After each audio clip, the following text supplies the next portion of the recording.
Video शुरू होने से पहले चैनल को सब्सक्राइब कर लें। हेलो प्यारे बच्चों, नमस्कार।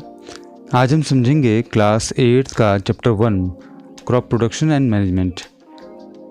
बच्चों, क्या आपने कभी बागवानी खेती की है या कभी फ्लो, सिकल, खुरपी वगैरह को यूज़ किया है?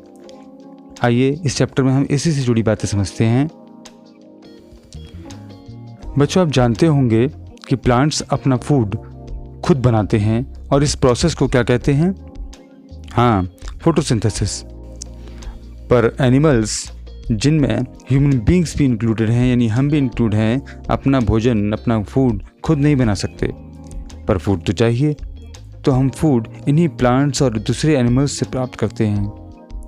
मगर ह्यूमन बींग्स की पॉपुलेशन तो इतनी ज़्यादा है कि सबको फूड प्रोवाइड कराने के लिए बहुत सारा फूड चाहिए होता है। तो हम बात करते हैं एग्रीकल्चरल प्रैक्टिसेस की। फार्मर्स को बहुत ज़्यादा मात्रा में अनाज उगाना पड़ता है। उसके लिए जो काम किए जाते हैं उन्हें बोलते हैं एग्रीकल्चरल प्रैक्टिसेस। जब एक ही तरह के प्लांट्स किसी जगह पर बहुत ज़्यादा मात्रा में उगाए जाते हैं तो इसे क्रॉप कहते हैं, यानी कि फसल। हमारे देश में मेनली 2 तरह की क्रॉप्स उगाई जाती हैं। बरसात के दिनों यानी जून से सितंबर के बीच जिस क्रॉप को बोया जाता है उसे खरीफ क्रॉप्स कहते हैं, जैसे पैडी, मेज, सोयाबीन, ग्राउंडनट और कॉटन वगैरह। ऐसी क्रॉप्स जिन्हें सर्दी के मौसम में यानी अक्टूबर से मार्च के बीच में उगाया जाता है उन्हें रबी की क्रॉप्स कहते हैं, जैसे कि वीट, ग्राम, पी, मस्टर्ड और लिनसीड वगैरह। इसके अलावा भी हमारे देश में और भी फसलें और भी सब्जियां उगाई जाती हैं, मगर मेनली खरीफ क्रॉप्स और रबी क्रॉप्स ही इम्पोर्टेंट हैं। बच्चों, अब हम बात करेंगे कि फसल उगाने के लिए यानी क्रॉप प्रोडक्शन के लिए क्या क्या काम करने पड़ते हैं। Basic practices of crop production. आपने गार्डन में या किसी पॉट में कोई प्लांट तो ज़रूर लगाया होगा, तो आपने प्लांट लगाते समय या उससे पहले कुछ एक्टिविटीज़ भी की होंगी, जैसे मिट्टी महीन करना, गड्ढा करना, पानी खाद देना वगैरह। इन्हीं कामों को एग्रीकल्चरल प्रैक्टिसेस कहते हैं। आइए इनके बारे में सही से जानते हैं, समझते हैं। कुल 7 बेसिक प्रैक्टिसेस होती हैं क्रॉप प्रोडक्शन की, यानी एग्रीकल्चरल प्रैक्टिसेस 7 होती हैं।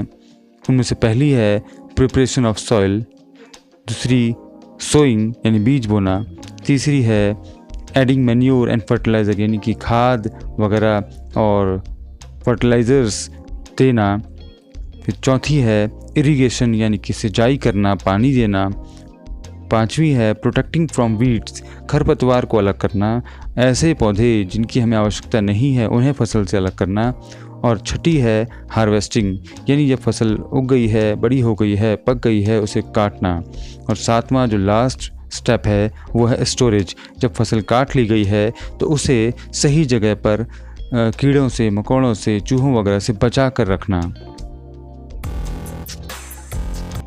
प्रिपरेशन ऑफ सॉइल यानी मिट्टी को तैयार करने के बारे में डिटेल बात करते हैं। देखिए, क्रॉप उगाने से पहले मिट्टी को तैयार करना पड़ता है, क्योंकि मिट्टी में पहले वाली फसल लगी होती है, उसकी लकड़ियाँ, उसकी जड़ें वगैरह खरपतवार होती हैं, उनको अलग करना होता है।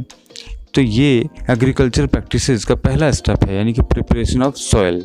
मिट्टी को पलटना और ढीला करना बहुत ज़रूरी होता है। इससे प्लांट्स के रूट्स गहराई तक जा पाती हैं और आसानी से सांस ले पाती हैं, ब्रेथ कर पाती हैं। ढीली मिट्टी अर्थवॉर्म, जो कि फार्मर्स के फ्रेंड्स होते हैं और माइक्रोब्स को ग्रोथ करने में मदद करते हैं, उन्हें हेल्प करती है।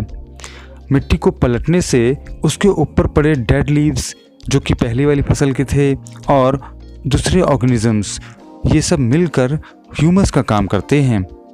आपने पहले पढ़ा होगा कि ह्यूमस क्या होता है। ह्यूमस तो बहुत ही उपजाऊ एक पदार्थ होता है जो कि मिट्टी की ऊपर की लेयर में रहता है। जब हम ह्यूमस को पलट देते हैं, मिट्टी को खोद कर उसको पलट देते हैं, अल्टा पलटा देते हैं, तो ह्यूमस नीचे चले जाता है और उसके सारे न्यूट्रिएंट्स प्लांट्स को यानी प्लांट्स के रूट्स को आसानी से मिल पाते हैं। मिट्टी के पलटने और ढीला करने को टिलिंग या फ्लोइंग कहते हैं। टिलिंग या फ्लोइंग को 3 टूल्स की मदद से किया जाता है। पहला है फ्लो, दूसरा है हो, तीसरा है कल्टीवेटर। फ्लो को बैलों, ऊँटों या दूसरे एनिमल्स की मदद से खेतों में चलाया जाता है। ये फ्लोइंग का सबसे पुराना तरीका है। हो को भी एनिमल्स की मदद से चलाया जाता है। इससे फ्लोइंग के साथ साथ वीड्स को भी अलग किया जाता है। आजकल थोड़े बड़े खेतों में ट्रैक्टर से चलने वाले कल्टीवेटर का इस्तेमाल किया जाता है। इससे मेहनत और समय की बचत होती है। अब हम बात करते हैं दूसरे स्टेप की, ये है सोइंग। सोइंग माने बीज बोना। बच्चों, मिट्टी तैयार करने के बाद अब बारी आती है बीज बोने की। पर अच्छी फसल के लिए बीज भी तो अच्छे होने चाहिए, इसीलिए पहले अच्छे हेल्दी सीड्स सिलेक्ट कर लिए जाते हैं। इसका तो बहुत ही आसान तरीका है। सभी सीड्स को पानी के एक बड़े बर्तन में डाला जाता है। जो हेल्दी सीड्स होते हैं वो नीचे बैठ जाते हैं और बेकार सीड्स उसके ऊपर तैरने लगते हैं। हेल्दी सीड्स अलग कर लिए जाते हैं। अब बीजों को बोने का जो ट्रेडिशनल मेथड है यानी पुराना तरीका है, उसमें हल के पीछे की तरफ एक फनल शेप टूल लगा होता है जो सॉइल के अंदर जाने वाले 2 या 3 शार्प एंड वाले पाइप्स से जुड़ा होता है। आजकल सीड ड्रिल नाम का एक टूल ट्रैक्टर में लगाकर सीड्स बोए जाते हैं। इससे समय और मेहनत की बचत होती है। ये सीड्स को बिल्कुल ठीक दूरी पर बोता है, जिससे सभी प्लांट्स को सफिशिएंट सनलाइट, न्यूट्रिएंट्स और पानी मिल पाते हैं। बच्चों, आपको पता है कि सॉइल प्लांट्स को न्यूट्रिएंट्स सप्लाई करती है। अब आप सोचिए कि अगर सॉइल में लगातार एक के बाद एक क्रॉप्स लगाई जाएंगी तो क्या होगा। सॉइल के सारे न्यूट्रिएंट्स कुछ ही सालों में ख़त्म हो जाएंगे। सॉइल में न्यूट्रिएंट्स की कमी ना हो, इसलिए उसमें मैन्योर और फर्टिलाइजर्स मिलाए जाते हैं। अब बात करते हैं कि मैन्योर क्या होता है। क्या आपको पता है आप भी मैन्योर बना सकते हैं? फार्मर्स प्लांट्स और एनिमल वेस्ट यानी गोबर को किसी गड्ढे या खुले में दबा देते हैं और 2-3 महीने में माइक्रो ऑर्गेनिजम्स इस वेस्ट को डिकम्पोज करके ऑर्गेनिक मैन्योर में कन्वर्ट कर देते हैं। याद है, आपने क्लास 6 में वर्मी कंपोस्टिंग के बारे में भी पढ़ा था। बच्चों, फर्टिलाइजर्स केमिकल से बनते हैं। इन्हें फैक्ट्रीज में बनाया जाता है। Urea, ammonium sulphate, super phosphate, potash और NPK यानी कि नाइट्रोजन, फास्फोरस और पोटेशियम, ये फर्टिलाइजर्स के एग्जाम्पल्स हैं। ज़्यादा फर्टिलाइजर्स के यूज़ से भी सॉइल की फर्टिलिटी कम हो जाती है। इसकी बजाय ऑर्गेनिक मैन्योर का यूज़ करना चाहिए या खेतों को 2 फसलों के बीच में खाली छोड़ देना चाहिए। अब ज़्यादा क्रॉप प्रोडक्शन करना है तो खेतों को खाली भी नहीं छोड़ा जा सकता, इसीलिए क्रॉप्स को बदल बदल कर प्रोड्यूस किया जाता है। सोचिए, अगर आप रोज़ रोज़ पिज़्ज़ा, बर्गर ही खाएंगे तो आपकी बॉडी में कुछ ना कुछ न्यूट्रिएंट्स तो कम हो ही जाएंगे और आप बीमार हो जाएंगे। इसी तरह क्रॉप्स को भी बदल बदल कर प्रोड्यूस किया जाता है। इस प्रोसेस को क्रॉप रोटेशन कहते हैं। बच्चों, आपको याद है आपने प्रीवियस क्लासेस में राइजोबियम बैक्टीरिया के बारे में भी पढ़ा है, जो लेग्यूमिनस प्लांट्स जैसे मटर और दालों वगैरह के रूट्स की नोड्यूल में प्रेजेंट होता है। ये एटमॉस्फेयर की नाइट्रोजन प्लांट्स को प्रोवाइड कराता है। तो है ना बैक्टीरिया यूज़फुल। बच्चों, इससे पहले हमने बात की थी कि ऑर्गेनिक मैन्योर फर्टिलाइजर से ज़्यादा अच्छी मानी जाती है। तो आइए समझते हैं क्यों। जो ऑर्गेनिक मैन्योर होती है, जो मिट्टी होती है, उसकी पानी को सोखने की क्षमता को बढ़ा देती है, वाटर होल्डिंग कैपेसिटी को बढ़ा देती है। और दूसरा, इसमें काफ़ी सारे छेद होते हैं जिससे कि जो गैसेस होती हैं जैसे ऑक्सीजन वगैरह, वो रूट्स तक पहुंच पाती हैं और रूट्स अच्छे से ब्रीदिंग कर पाती हैं, सांस ले पाती हैं। इसके अलावा ये जो फ्रेंडली माइक्रोब्स होते हैं, जो अच्छे माइक्रो ऑर्गेनिजम्स होते हैं, उनको भी बढ़ाती है, उनकी संख्या को बढ़ाती है। इसके अलावा ये मॉइस्चर को कंट्रोल करके रखती है, यानी टेक्सचर वगैरह सॉइल का कंट्रोल करके रखती है, उसको अच्छा बना के रखती है। बच्चों, हमने मिट्टी भी तैयार कर ली, उसमें बीज भी बो दिए और उसके बाद उसमें मैन्योर या फर्टिलाइज़र भी मिला दिया। तो अब बात आती है उसमें पानी देने की, यानी इरिगेशन। तो अब हम बात करते हैं इरिगेशन की। समय समय पर क्रॉप्स को पानी देने को इरिगेशन कहते हैं। इरिगेशन का टाइम और फ्रिक्वेंसी, यानी क्रॉप्स को कब कब पानी देना है, ये अलग अलग क्रॉप, सॉइल और सीज़न पर अलग अलग होता है। इरिगेशन के लिए water wells, tube wells, ponds, lakes, rivers, dams और कैनल से मिलता है। आप कमेंट सेक्शन में कमेंट करके ज़रूर बताइए कि आपके आसपास के खेतों में इरिगेशन का सोर्स क्या है। बच्चों, इरिगेशन के भी 2 मेथड्स हैं। पहला है ट्रेडिशनल मेथड। हमारा देश बहुत बड़ा है, यहाँ अलग अलग रीजन में इरिगेशन की अलग अलग मेथड्स हैं। जैसे मोट यानी पुली सिस्टम, इसमें कुएं से पुली की हेल्प से पानी निकालकर खेतों में दिया जाता है। दूसरा है चेन पंप, इसमें एक चेन पंप से पानी पंप करके खेतों में डालते हैं। फिर है ढेकली, इसमें ऐसे कुएं जो कम गहरे होते हैं उनसे पानी निकाला जाता है। फिर है रहट यानी लीवर सिस्टम, इसमें एक जानवर एक खंभे के चारों ओर घूमकर लगातार लीवर को घुमाता रहता है, जिससे खेतों में लगातार पानी जाता रहता है। इरिगेशन का दूसरा मेथड मॉडर्न है। इसमें 2 तरह के सिस्टम हो सकते हैं। पहला है स्प्रिंकलर सिस्टम। ये सिस्टम वहाँ ज़्यादा यूज़ किया जाता है जहाँ लैंड अनइवन होती है, यानी उबड़ खाबड़ होती है और वाटर कम अवेलेबल होता है। इस सिस्टम में फील्ड में परपेंडिकुलर पाइप्स बिछाए जाते हैं जो थोड़ी थोड़ी दूरी पर मेन पाइपलाइन से जुड़े होते हैं। परपेंडिकुलर पाइप्स के मुहाने पर नोजल्स लगी होती हैं जो प्रेशर से पानी आने पर उसे स्प्रिंकल कर देती हैं, यानी छिड़काव कर देती हैं। ये बिल्कुल वैसा ही होता है जैसे बारिश होती है। स्प्रिंकलर सिस्टम का यूज़ लॉन्स, कॉफ़ी प्लांटेशन और दूसरी अन्य क्रॉप्स में किया जाता है। अब हम बात करते हैं दूसरे सिस्टम की। इसका नाम है ड्रिप सिस्टम। जैसा कि नाम से ही पता चल रहा है, इस सिस्टम में प्लांट्स की रूट्स के पास ही पानी की ड्रॉप छोड़ी जाती हैं। ये टेक्निक फ्रूट्स, प्लांट्स, गार्डन को पानी देने और ट्रीज़ के लिए बेस्ट होती हैं। ऐसे एरियाज़ में जहाँ पानी बहुत कम होता है वहाँ ये टेक्निक बहुत कारगर है। बच्चों, अब बात करते हैं एग्रीकल्चरल प्रैक्टिसेस के 5वें स्टेप की, यानी प्रोटेक्शन फ्रॉम वीड्स। अगर आपने कभी प्लांटेशन किया हो तो देखा होगा कि कुछ प्लांट्स भी आपके लगाए प्लांट्स के आसपास उग जाते हैं जिन्हें आपने नहीं लगाया।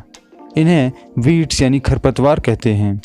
बच्चों, हम जो मैन्योर, फर्टिलाइज़र, वाटर और दूसरे न्यूट्रिएंट्स अपनी क्रॉप्स को प्रोवाइड कराते हैं, ये सारे के सारे न्यूट्रिएंट्स ये वीड्स ले लेते हैं और अपनी ग्रोथ करते हैं। इसीलिए इनको खेतों से निकालना बहुत ज़रूरी होता है। इनको खेतों से निकालने के 2 तरीके हो सकते हैं। एक तो ट्रेडिशनल तरीका है जो पहले से हमारे फार्मर्स अपने खेतों में इस्तेमाल करते हैं। वो खुरपी से इन वीड्स को उखाड़ देते हैं और खेतों से बाहर फेंक देते हैं। और दूसरा तरीका है वीडीसाइड्स, यानी कि केमिकल्स का छिड़काव करके। ये वीडीसाइड्स पानी में मिलाकर खेतों में छिड़काव कर दिया जाता है इनका। इससे हमारी क्रॉप को तो कोई नुकसान नहीं होता, मगर वीड्स ख़त्म हो जाते हैं। वीडीसाइड को छिड़काव करने से पहले ये ध्यान रखा जाता है कि वीड्स के फ्लावर्स उसमें ना आए हों। एक एग्जाम्पल वीडीसाइड्स का है 2,4-D। बच्चों, खेतों में से वीड्स निकालने के बाद अब बारी आती है फसल को काटने की। जब फसल पक जाती है तो उसे काटा जाता है और इस प्रोसेस को बोलते हैं हार्वेस्टिंग। हार्वेस्टिंग 2 तरीके से की जा सकती है। ट्रेडिशनल तरीका तो फसल को हाथों द्वारा काटने का है। हाथ में दराती या सिकल लेकर फसलों को काटा जाता है, आपने देखा होगा गांव देहातों में। या फिर बड़े खेतों में उसे मशीन के द्वारा भी फसलों को काटा जाता है। उन मशीन्स को हार्वेस्टर कहा जाता है। काटने के बाद फिर ग्रेन्स को उसके चाफ से अलग किया जाता है, यानी कि जो उसका डंठल वगैरह होता है उससे ग्रेन्स को, दाने को अलग किया जाता है। और इस प्रोसेस को क्या बोलते हैं? इस प्रोसेस को बोलते हैं थ्रेसिंग। जी हाँ, कुछ मशीन्स ऐसी होती हैं जो कि हार्वेस्टिंग का काम भी करती हैं और थ्रेसिंग का काम भी करती हैं। ऐसी मशीन्स को कंबाइन कहा जाता है। ये बड़े खेतों में और बड़े फार्मर्स, लैंडलॉर्ड्स के द्वारा इन मशीन्स का इस्तेमाल किया जाता है। छोटे खेत के फार्मर्स विनोइंग प्रोसेस से ग्रेन से चाप को अलग करते हैं। हो सकता है आपने आसपास या अपने घर में ही देखा होगा कि सूप से भी गेहूं के जो कूड़ा होता है गेहूं से, उसको अलग किया जाता है। वो भी एक विनोइंग की प्रोसेस है। बच्चों, हमारे देश में बहुत से त्यौहार फसल काटने के समय मनाए जाते हैं, जैसे होली, दिवाली, बैसाखी, बिहू, पोंगल एट्सेट्रा। अब बात आती है स्टोरेज की, यानी जब फसल कट गई है तो उसको संभाल के रखना बहुत ज़रूरी है। उसे इंसेक्ट से, पेस्ट से, बैक्टीरिया, फंजाई या मॉइस्चर वगैरह और चूहों से बचा कर रखना बहुत ज़रूरी है, नहीं तो हमारी पूरी की पूरी क्रॉप ख़राब हो जाएगी। इसके लिए फार्मर्स जूट बैग्स और मेटालिक बिन्स यानी ड्रम्स का इस्तेमाल करते हैं। जब बहुत बड़ी मात्रा में इन ग्रेन्स को, इन क्रॉप्स को संभाल कर रखना होता है तो सीलोज का इस्तेमाल किया जाता है या फिर ग्रेनरीज का इस्तेमाल किया जाता है। फार्मर्स जब छोटे पैमाने पर, स्मॉल स्केल में अपने घरों में गेहूं या चावल को रखते हैं संभाल कर, तो वो नीम के सूखे पत्तों का उसमें इस्तेमाल करते हैं। नीम के सूखे पत्तों का इस्तेमाल कीड़े मकोड़ों से क्रॉप्स को बचाने में किया जाता है। बड़े बड़े गोडाउन्स में जब इन ग्रेन्स को रखा जाता है, फसलों को रखा जाता है, तो केमिकल्स का स्पेशल ट्रीटमेंट वहाँ पर किया जाता है, जिससे कि बहुत सारे इंसेक्ट्स, चूहों, बैक्टीरिया, फंजाई और मॉइस्चर से इन क्रॉप्स को बचाया जा सके, इन फसलों को बचाया जा सके। प्लांट्स के अलावा एनिमल्स से भी हमें फूड मिलता है। कोस्टल एरियाज़ में लोग मछलियाँ बहुत बड़े पैमाने पर खाते हैं। इसके अलावा गाय, भैंस, बकरी वगैरह से दूध तथा अन्य जानवरों से अंडे व मांस भी प्राप्त होता है। जैसे क्रॉप प्रोडक्शन एंड मैनेजमेंट के अलग अलग स्टेप्स हैं, वैसे ही एनिमल्स को भी प्रॉपर शेल्टर, फूड और केयर देनी पड़ती है। जब ये काम लार्ज स्केल में किया जाता है तो इसे एनिमल हस्बेंड्री कहा जाता है। प्यारे बच्चों, मुझे पूरी उम्मीद है कि आपको ये चैप्टर काफ़ी हद तक समझ में आ गया होगा। आप अपने व्यूज़, अपने कमेंट्स मुझे ज़रूर भेजें। आपकी कोई क्वेरीज़ हों वो भी आप पूछ सकते हैं। इस वीडियो को लाइक, शेयर और कमेंट करना ना भूलें। साथ में सब्सक्राइब ज़रूर करिएगा। Thank you.